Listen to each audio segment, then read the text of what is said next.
Muito bem. Gente, começando com as penicilinas, né? Em toda a classe de antibiótico para nós, na farmacologia, é importante a gente saber o mecanismo, como que age. Então, as penicilinas se atém ao mecanismo de ação dela, né? A parede, se ligando as proteínas ligadoras, né? Tornando a parede frágil, né? Então, esse mecanismo é importante. E os mecanismos de resistência também é importante. Agora, as penicilinas, né, nós vimos que existe a penicilina natural, a penicilina com procaína e a penicilina com benzatina. Então, diferenciar esses três tipos, tá? A diferenciação, como que eu faço uma, a outra, ok? E depois dessas penicilinas, aí vieram, né, as penicilinas, as derivadas, né, para uso oral. Aí veio a ampicilina, a amoxina, amoxilina, né? O mais importante aí, porque o mecanismo é tudo igual, mas o porquê que eu uso hoje amoxilina com ácido clavulânico? Qual a importância dessa associação? Ok? Tudo bem? Aí nós vamos para as cefalosporinas. As cefalosporinas são divididas aí em gerações, né? Todas elas são importantes, né? Desde a primeira até a quarta, a quinta geração. Então aí a gente não precisa ficar se perdendo muito, né, com isso. Mas o mecanismo de ação é praticamente o mesmo das penicilinas. Os mecanismos de resistência também praticamente os mesmos, né? As gerações vão se diferenciando com relação ao espectro, né? A primeira geração pega mais gram positivo, a segunda geração aumenta gram negativo, a terceira vai aumentando mais ainda para gram negativo, a quarta é mais para cepas resistentes. Então, é esse aspecto, essa diferenciação, essa visão que nós temos que ter das cefalosporinas. Ok? Caso de indicação, isso aí não interessa para nós. Beleza? Os aminoglicosídeos, que é uma classe mais específica para gram negativa, né? O mecanismo de ação, como sempre em todas as classes, mecanismo de resistência, também em todas as classes, né? E os aminoglicosídeos têm a particularidade, né? São administrados só por via parenteral, a não ser a neomicina, que pode ser também por via tópica, de pomada e tal. Mas os aminos e glicosídeos, eles podem provocar alguns efeitos tóxicos importantes, né? como a neurotoxicidade, a ototoxicidade e a nefrotoxicidade. Então, esses efeitos, tá, são importantes, porque a gente pode estar utilizando ela em associação com outros fármacos, e outros fármacos que também podem ser tóxicos, aí você pode ter um sinergismo, né? Então, isso é importante. É importante a gente saber dos aminoglicosídeos que ele, quando administrado intravascular, eu preciso fazer sempre diluído. Não posso aplicar diretamente na veia, né? Soro glicosado a 5% ou soro fisiológico, né? E mesmo assim aplicar de forma lenta, gota a gota. E por que isso? Professor, Oi. eu posso fazer uma pergunta? Eu sempre fico na dúvida quando é o soro glicosado e quando é o soro fisiológico e por que, eu, por exemplo, tem medicamento que sempre vai com soro glicosado. Eu sempre fico na dúvida e não já pesquisei. Não, isso vai depender da indicação clínica, da indicação médica, né? Normalmente, a grande maioria é feito em soro fisiológico. O glicosado em hospitalar, quando o paciente precisa, né, de um reforço de alimentação, energia, tá? Mas isso é muito específico Então, eu vejo um padrão, por exemplo, para a clínica. a polimixina, se eu não me engano, ela sempre vai com soro de 500 e glicosado. Eu acredito que seja por conta da... Deve ser também o pH, Sim, sim. tá? Já sei, é muito clínico, tá? Quando for específico, tá? Vai vir a indicação específica. Quando não, aí tanto faz. O caso do amino, tá? Você pode fazer tanto um quanto o outro. Não tem problema. Ele não se perde, Ah, sim, entendi. Obrigado. tá? E por quê? Qual que é o perigo, né, de você fazer esse amino direto na veia ou rápido? É a neurotoxicidade.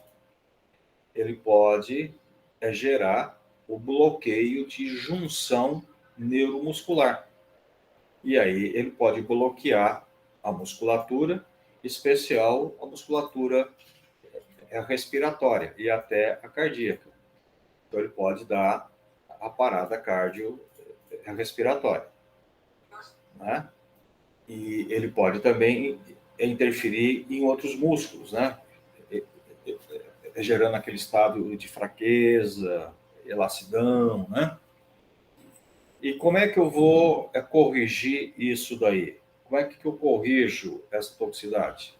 Administrando cálcio na veia, né?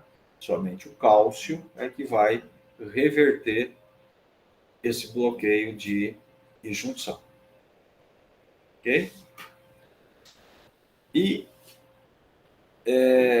uma coisa importante, o amino glicosídeo, ele muitas vezes você acaba utilizando aí o amino associado às penicilinas, associado à cefalosporina, né? É importante também que a gente saiba que a gente não pode pôr os dois no mesmo equipo. Não pode. No mesmo soro, ou até em soro separado, mas entrando junto. Não pode. Tem que ser separado, tá? Porque pode gerar precipitação e você acaba perdendo tanto um quanto o outro, tá? Então, isso daí também é importante, ok? A recomendação, quando se usa o amino glicosídeo também, intramuscular, é importante não fazer atividade física após, né? Porque atividade física aumenta a circulação do músculo e isso aumentaria a absorção. E esse aumento de absorção pode gerar a neurotoxicidade. Beleza? Tudo bem? Então, amino, eu acho que é isso daí.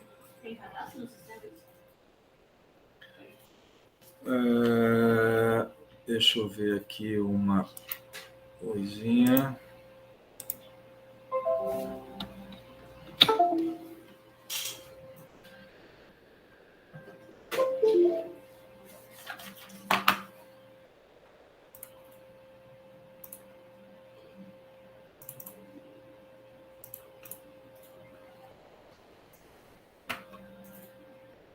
Muito bem.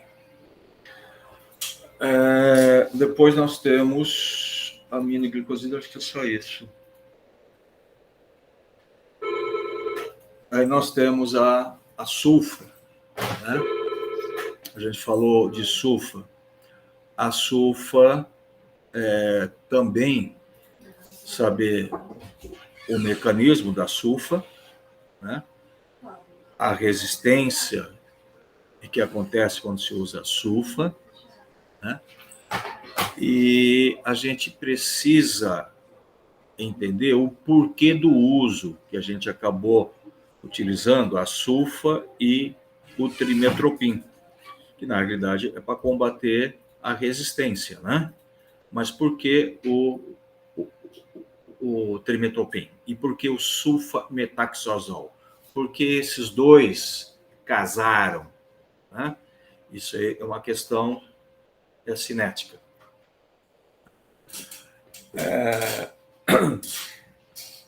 Então, a sulfa é praticamente isso.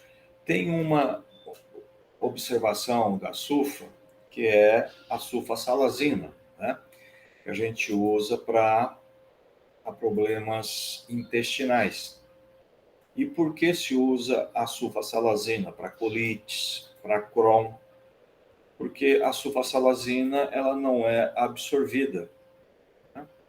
E a sulfasalazina, a nível intestinal, ela é transformada em salicilato, né? E esse salicilato ele acaba tendo ação anti-inflamatória. Então, é por isso que se usa a sulfa, né? A sulfasalazina para doença de Crohn, para essas coisas. Tá? O que mais? A toxicidade da sulfa, né? O Kernicterus, que pode ser teratogênico, né? O que seria o Kernicterus? O Kernicterus é uma precipitação de bilirrubina a nível cerebral. E por que a sulfa pode provocar isso? Né? Porque a sulfa ela acaba se ligando muito às proteínas plasmáticas e acaba aumentando a bilirrubina livre, que acaba se depositando a nível de SMC. Então, esse efeito é o mais preocupante no uso da sulfa. Beleza?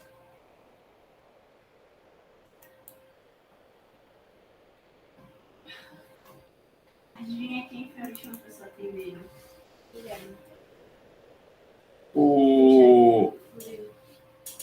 Os macrolídeos. Os macrolídeos, a mesma coisa que as outras classes, né? O mecanismo de ação, isso é importante, né? E entre os macrolídeos, nós temos um deles, que é a azitromicina, que difere dos outros macrolídeos em relação à sua cinética, né? Então, é importante a gente ressaltar essa diferença, né? E mesmo porque a azitromicina está sendo bastante utilizada hoje, até em casos de resistência à amoxicilina. Ela vem sendo prescrita para suprir, né, essa resistência. Então, a azitromicina é um macrolídeo, mas que tem uma diferenciação em relação à sua meia-vida, né, que é muito alta. E por isso basta uma única administração diária. Ok? Agora, o restante é só o mecanismo de ação. Não tem nenhuma particularidade importante aí, né?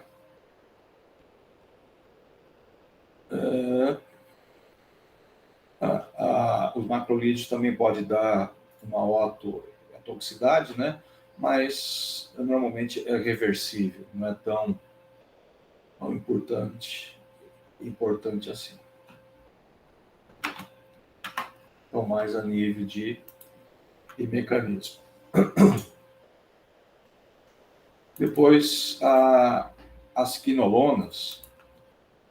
As quinolonas é uma classe que é bastante utilizada hoje também, né? Então, é importante a gente conhecer o mecanismo de ação delas, né? Inibindo lá as topoisomerases, né? Que faz a organização do DNA, e conhecer a evolução, a classificação das quinolonas, né? As quinolonas de primeira geração, elas eram somente para infecções do trato urinário, né?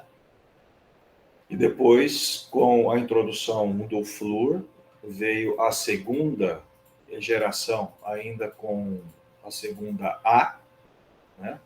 Que também continuou ainda sendo mais específica para as vias urinárias.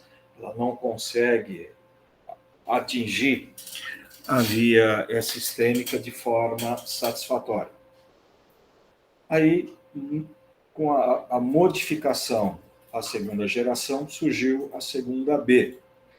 O carro-chefe foi o ciprofloxacino. E a diferenciação aí é que o ciprofloxacino ele consegue se distribuir e atinge aí a circulação sistêmica.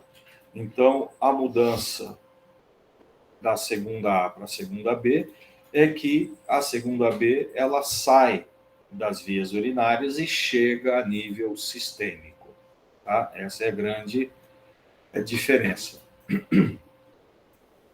Aí vem a terceira geração, que é as quinolonas respiratórias, né? Age muito bem em todas as vias respiratórias. Essa é a importância da quinolona de terceira. E depois a quarta, né, que vem para suprir aí alguns casos de resistência. Ok? Então, acho que isso é o mais importante. E uma coisa também que é importante a gente associar com relação ao efeito tóxico da quinolonas. As quinolonas podem gerar problemas de tendão, até rupturas parciais e tendão, né? E muitas vezes isso não é associado ao uso dela. Então é importante a gente ficar alerta para isso. E isso se dá em consequência que a quinolona ela provoca uma irritação do endotélio vascular, dificultando a circulação. E como os tendões são áreas muito pouco vascularizadas, a quinolona diminui mais ainda a irrigação dos tendões. E isso leva à ruptura, à isquemia, né? E ruptura dos tendões. Tá? Então, essa observação é importante. Ok? Perguntas?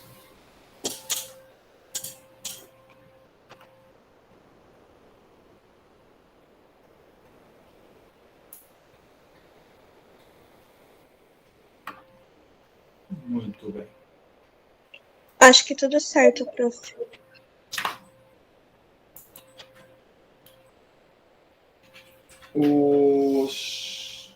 Os glicopeptídeos, né, principalmente a vancomicina, também é bastante utilizada em ambiente hospitalar.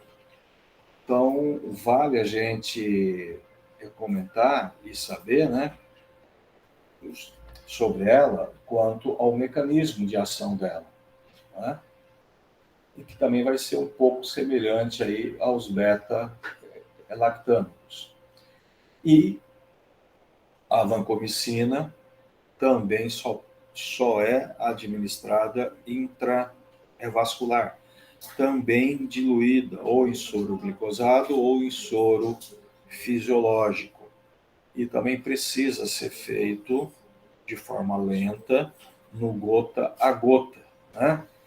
Porque a vancomicina aplicada mais rápida ou pouco diluída, ela pode gerar a síndrome do homem vermelho, tá? Que é uma desgranulação maciça, a liberação grande de histamina, o que vai dar uma vasodilatação periférica, a vermelhidão, né? O corpo todo. Só que esse efeito também leva a vasodilatação, hipotensão, e isso pode ser perigoso, tá? Pode até gerar reações anafiláticas. Então, homem é vermelho, vancomicina. Tá? A decopolamina já não tem essa preocupação. Tá? Então, a vancomicina é o mecanismo de ação, né? E esse efeito. A vancomicina também é importante, a nefro e a ototoxicidade, tá?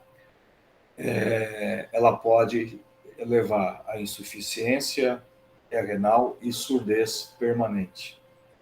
Então, isso é preocupante, principalmente quando associada a outros fármacos que também podem ser ototóxicos ou nefrotóxicos, né? Você vai ter a potencialização. Eu cheguei a comentar com vocês, né, que existem casos de pessoas que ficam internadas por muito tempo, que acabam precisando utilizar a vancomicina e tal, e que acabam saindo, tendo alta, com problemas auditivos, problemas renais, tá? Isso, infelizmente, não é tão difícil de se ver. Ok? A tecoplamina já é mais segura, né? Menos tóxica que a vancomicina, só que a desvantagem do uso dela seria mais aí o custo, né? O preço dela que é maior.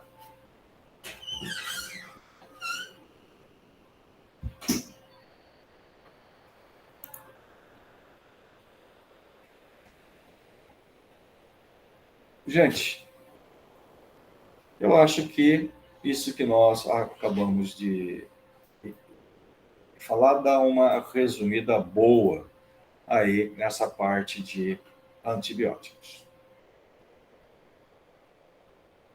É onde vocês vão ter que ter o foco para a nossa prova. Ok? Perguntas?